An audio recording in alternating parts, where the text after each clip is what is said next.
کوئی بندہ بھی کسی سے جب پیار کرے، محبت کرے، تو پھر اس میں کچھ چیزیں اصولی طور پر چاہیے ہوتی ہیں۔ ہمارے ہاں بہت سارے لوگ ایسے ہوتے ہیں جن کا دعویٰ محبت کا ہوتا ہے پر دلیل پیش کرنے میں ناکام ہوتے ہیں۔ مجھے والد صاحب سے بڑی محبت ہے تو والد صاحب سے آپ کو محبت ہے تو والد صاحب آپ کے ساتھ رہتے ہیں، کہتے ہیں نہیں چھوٹے بھائی کے ساتھ رہتے ہیں۔ مجھے ان سے بڑی محبت ہے تو انہیں کپڑے کون خرید کر دیتا ہے، کہتا ہے نہیں میں تو غریب ہوں، میں تو بچوں کا خرچہ بڑی مشکل سے پورا کرتا ہوں۔ ان کی دوا دارو کا اہتمام کون کرتا ہے، باقی ان کے معاملات کون دیکھتا ہے؟ جی وہ میرے ذمے نہیں ہے۔ تو بھئی آپ کا خالی دعویٰ آپ کے والد قبول نہیں کریں گے، وہ قبول نہیں کریں گے۔ وہ کہیں گے میرے جو صبح سے شام تک میرے ساتھ رہتا ہے، میری خدمت کرتا ہے، مجھے ڈاکٹر کی طرف لے کر کے جاتا ہے، اس کی کچھ علامات تو نظر آ رہی ہیں نا محبت کی۔ آپ تو نرا دعویٰ کر رہے ہیں۔ تو نرا دعویٰ نہیں ہوتا، محبت کی کچھ دلیلیں بھی ہوتی۔ رب کریم کو محبت ہے اپنے محبوب سے، اللہ کو محبت ہے اپنے محبوب سے۔ اللہ تعالیٰ نے پھر اس محبت کا اظہار فرمایا ہے، محبوب کے دوستوں کی تعریفیں کی ہیں، محبوب کے دشمنوں کی مذمت بیان کی ہے۔ اللہ تعالیٰ نے قرآن حکیم کے اندر حضور کی عظمتیں بیان کی ہیں۔ اگر کسی جگہ پہ کسی کافر نے اعتراض کیا تو رب کریم نے اس کا جواب ارشاد فرمایا ہے، اور پھر فرمایا محبوب چونکہ پیار ہے نا، اللہ کو پیار ہے نا اپنے حبیب سے، فرمایا وَرَفَعْنَا لَكَ ذِكْرَكَ، حبیب ہم نے آپ کی خاطر آپ کے ذکر کو بلند کر دیا۔ بلندی ذکر اللہ نے عطا کی۔ اب جب اللہ تعالیٰ نے حضور سے محبت کی تو آپ دیکھیں نبی پاک کی ایماندار جو امت ہے، اللہ نے جو حضور سے نسبت رکھنے والے لوگ ہیں ان کے بارے میں کہا کنتم خیر امت، چونکہ تم نری امت نہیں ہو، امت مصطفیٰ ہو، لہذا تم بہترین لوگ ہو، تم بہترین امت ہو۔ حضور کی جس شہر نور سے نسبت ہے اس شہر کو اعزاز والا کر دیا گیا۔ تو یہ محبت کی علامات ہے۔ ہم جب حضور سے محبت کریں گے تو اس کی بھی کچھ علامات ہوں گی۔ ایک شخص کہتا ہے، روز کہتا ہے مجھے نبی پاک سے بڑی محبت ہے، مجھے حضور سے بڑی محبت ہے، روز کہتا ہے۔ بلکہ بعض لوگ تو کہتے ہیں کہ مولوی صاحب، پیر صاحب، آپ کو ٹھیکہ لیا ہوا ہے، آپ نے، آپ کو زیادہ ذمہ دار ہیں، ہمیں بھی حضور سے محبت ہے۔ بھی بالکل ٹھیک ہے، کسی بندے نے بھی ٹھیکہ نہیں لیا، آپ 100% ٹھیک کہہ رہے ہیں، لیکن محبت جو ہوتی ہے وہ اظہار چاہتی ہے، محبت جو ہوتی ہے وہ دلیل چاہتی ہے۔ یہ کیسے ہو سکتا ہے سورج نکل آئے پورا اور روشنی ہو ہی نہ ہو؟ یہ تو نہیں ہو سکتا کہ سورج چڑھ جائے اور کرنیں اس کی نظر ہی نہ آئے۔ نبی پاک علیہ السلام سے اگر کسی کو محبت ہے تو اس کی صورتیں ہیں۔ سب سے پہلی بات تو یہ ہے کہ جو جس سے محبت کرتا ہے اس کا کھول کر ذکر کرتا ہے، کھول کر اس کا ذکر کرتا ہے، اظہار کرتا ہے۔ آپ دیکھ لینا صحابہ کو، غموں کے پہاڑ رہے، آزمائشیں عروج پہ رہیں، بدر سے لے کر خندق تک تلواریں چلتی رہیں، احد اور خیبر میں برچیاں نیزے چلتے رہے، وہ پیٹ پر پتھر باندھ کر خندق کھودتے رہے، لیکن وہ ذکر مصطفیٰ سے ایک منٹ کے لیے غافل نہیں ہوئے۔ ذکر ایسا نہیں ہے کہ جناب آزمائشیں چلی جائیں گی، تکلیفیں ساری ہٹ جائیں گی تو پھر ہم ذکر کریں گے، یہ نہیں ہے۔ مکمل آرام حاصل ہو جائے گا، سکون آ جائے گا، کاروباری معاملات ٹھیک ہوں گے، یہی ہے نا ہم سب کے مسئلے۔ صحابہ نے کیوں نہیں کیا؟ بدر میں تلواریں بھی چمک رہی ہیں، وہ بدر کا سارا نقشہ بھی بیان کرتے ہیں، اور ساتھ حضرت انس بن مالک رضی اللہ تعالیٰ عنہ یہ بھی بیان کرتے ہیں کہ لوگوں میں نے دیکھا ہے کہ محبوب پاک علیہ السلام نے تو رات کو ہی، جنگ سویرے ہونی تھی، حضور نے تو رات کو ہی اپنی چھڑی سے نقشے کھینچ کر بتا دیے تھے کہ فلاں کافر یہاں مرے گا، فلاں کافر یہاں مرے گا۔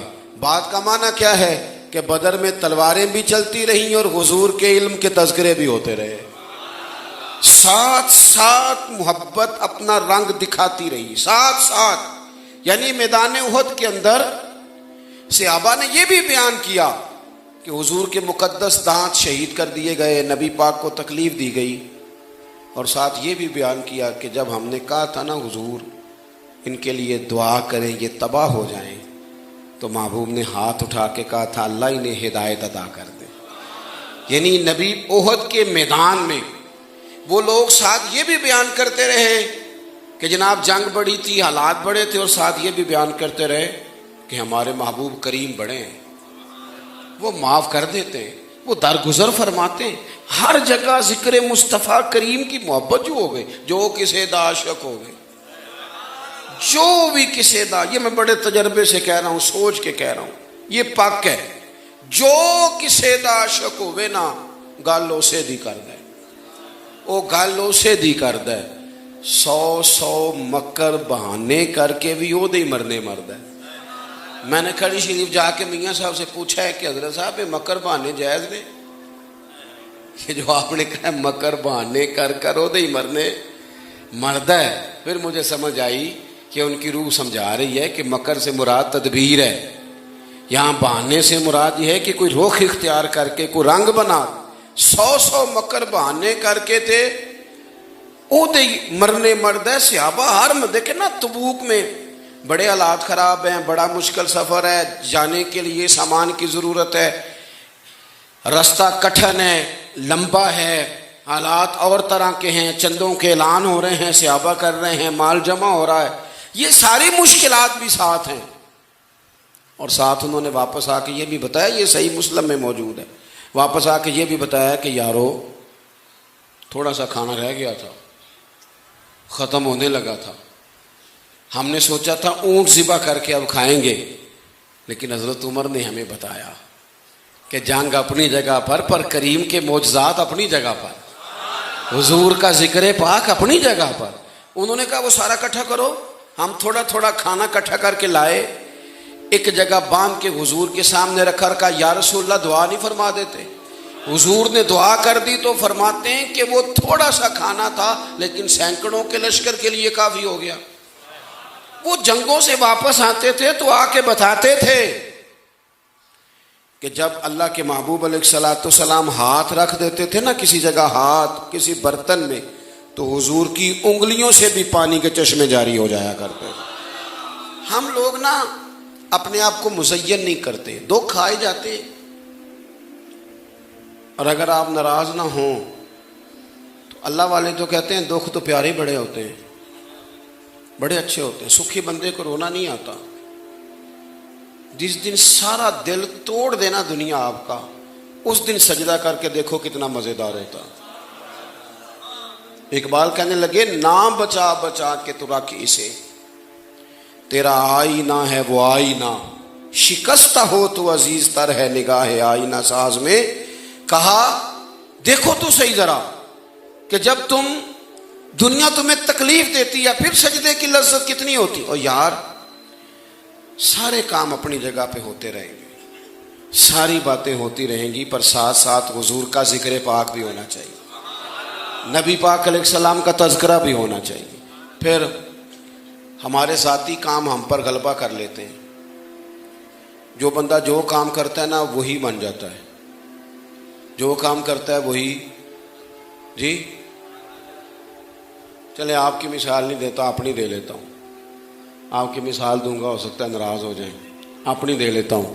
مولوی صاحب پیر صاحب ہر جگہ پیر صاحب ہو جاتے ہیں، او بھائی تو باہر پیر صاحب ہے، اماں کے سامنے تھوڑا تو پیر صاحب ہے، وہ تو کہہ رہی ہے نا پتر ادھر آ تیرے دو کام دساں تو پیر بنا ہوا ہے، تو پیری باہر رکھ جہاں تیری ماں ہے، اور ولی ہو، غوث ہو، کتب ہو، ابدال ہو، کتب الاقطاب، کچھ بھی ہو، اتنا مرضی اونچا چلا جائے، ماں نری مسلمان ہونا تو اس غوث کتب پتر کی جنت بھی اسی ماں کے قدموں کے نیچے۔ اپنی حیثیت کو قائم ضرور رکھیں، لیکن یہ کیا بات ہوئی کہ جناب آپ کہیں میں ہر جگہ ہی حضرت ہوں، تو بات ہی غلط ہے۔